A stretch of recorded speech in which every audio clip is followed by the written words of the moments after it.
La saga Jurassic World est connue pour son inclusion des dinosaures hybrides, comme l'Indominus Rex ou l'Indoraptor. Mais ça, c'est que de la fiction. Les dinosaures hybridés de genres totalement différents, ça n'existe pas. Mais certaines espèces y ressemblent pas mal. Je pourrais vous citer le Stegouros et le Spicomélus, des ankylosauriens avec une queue ornée de pics pouvant faire penser aux stégosaures, toutes les espèces de la famille des mégaraptors, qui donnent une impression de droméosaure à la taille de plus grands théropodes, ou encore le Deinocheirus, un théropode avec un bec très similaire à ceux des hadrosaures, dont j'ai déjà fait un short entier qui lui est dédié. Mais le plus spectaculaire et intéressant d'entre ces dinosaures au look unique est probablement le Shunosaure. Découvert en 1977 dans la formation de Shag Zimiao par un groupe d'étudiants, puis décrit en 1983, le Shunosaure était un sauropode, c'est-à-dire un dinosaure herbivore au long cou et à la longue queue. Ce dernier foulait donc les forêts tropicales du Sichuan en Chine pendant le Jurassique supérieur. Le squelette du spécimen original n'était que partiel, mais cependant, on trouva plus tard plus de 20 autres spécimens, dont plusieurs squelettes complets ou quasi complets, des crânes et des juvéniles, faisant du Shunosaure l'un des sauropodes les mieux connus anatomiquement, avec 94% de tous ces éléments squelettiques identifiés. Mais revenons au sujet principal. Qu'est-ce qui rend le look de ce dinosaure si spécial? Eh bien c'est qu'au bout de sa queue, on peut trouver une massue osseuse, comme chez les ankylosauriens. Cette dernière pouvait donc probablement servir comme objet de parade,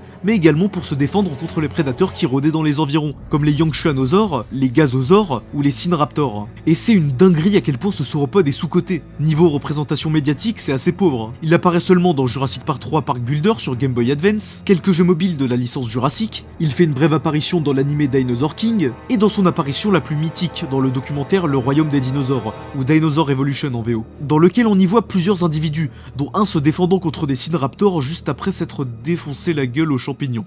Ouais, il y avait vraiment des trucs de fou dans ce documentaire. Si ça se trouve, c'est peut-être lui qui a inspiré l'hybride Ankylodocus des jeux Jurassic World.